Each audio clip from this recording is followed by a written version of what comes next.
Et nous enchaînons à présent avec l'œil du CGP pour finir cette émission de Smart Patrimoine. Nous avons le plaisir d'être en plateau avec Régis Yankovici. Bonjour Régis Yankovici. Merci Nicolas, plaisir partagé. Bienvenue donc sur le plateau. Vous êtes fondateur et dirigeant de Luxavie.fr. Luxavie, spécialiste de l'assurance vie luxembourgeoise en ETF. On va essayer de dresser avec vous un premier bilan, ou en tout cas vos convictions en matière de bilan 2023 sur la bourse. Donc l'année dernière, plusieurs événements marquants selon vous.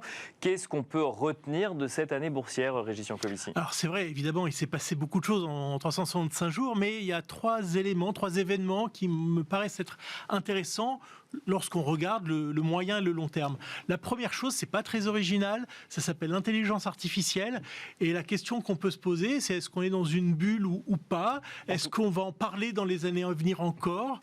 Et l'idée qu'on s'en fait chez Luxavie, c'est qu'effectivement, bulle, il n'y a pas, parce que si on se base sur la théorie, l'étude des bulles historiques, c'est qu'il y a trois étapes dans une bulle. Il faut trois éléments pour constituer une bulle.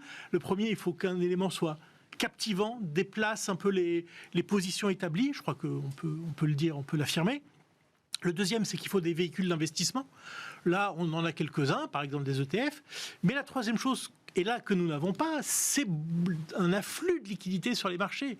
Et jusqu'à présent... Oui, il n'y a pas eu d'afflux de liquidités sur la thématique. En revanche, ça a été une sorte on a regardé à la loupe s'il y avait des stratégies en matière d'intelligence artificielle dans des entreprises déjà cotées, pour le coup. C'est plus là où on a vu un game changer. Alors, pour l'instant, les trois gagnants de l'intelligence artificielle, c'est les puces, ceux qui font les semi-conducteurs, évidemment Nvidia, les agrégateurs de données, et encore que les Américains, parce que les Chinois, eux, c'est une révolution qui n'a pas encore tué la Chine. Bien sûr. Pensent les investisseurs. En réalité, c'est évidemment faux. Et la troisième chose, c'est toutes les entreprises au quotidien qui vont bénéficier de l'intelligence artificielle. Et ça, c'est moins facile à voir. Alors nous, comme on est macro, puisqu'on fait de l'ETF, on ne descend pas jusqu'au niveau de l'entreprise, mais par exemple, si on prend Uber, 70 ou 75% de ses revenus passent dans la poche des conducteurs. Si demain, il n'y a plus de conducteurs, c'est juste extraordinaire.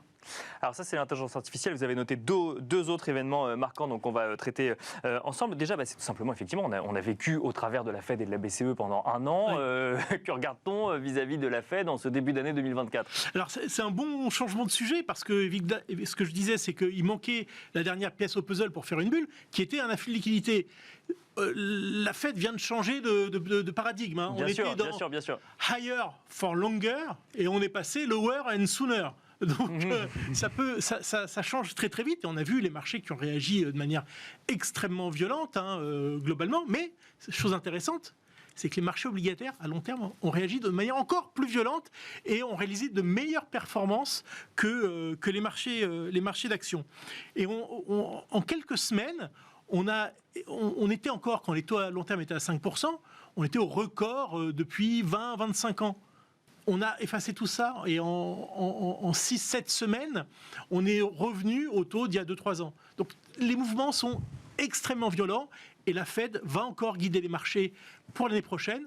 Moi, je suis relativement serein, parce qu'on n'a jamais vu une Fed remonter les taux d'intérêt durant une année électorale, sauf en 88, ça remonte pas mal. Dernier élément qu'on peut retenir également, c'est l'émergence d'une nouvelle génération d'investisseurs, rapidement. Je fais partie des personnes qui se plaignaient du niveau de compétences en économie, en finance des Français. Je trouve formidable ce regain d'intérêt des jeunes investisseurs.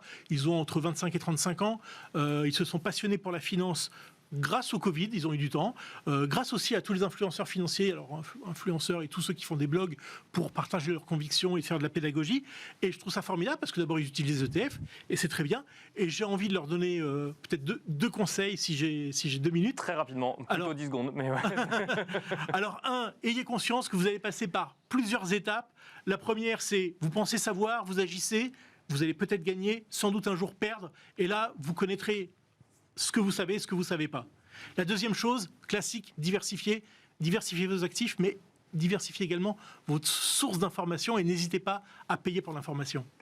Merci beaucoup Régis Yankovici. Je rappelle que vous êtes fondateur et dirigeant de Luxavie.fr. Merci beaucoup. Merci Nicolas. Et quant à nous, on se retrouve très vite sur Bismart.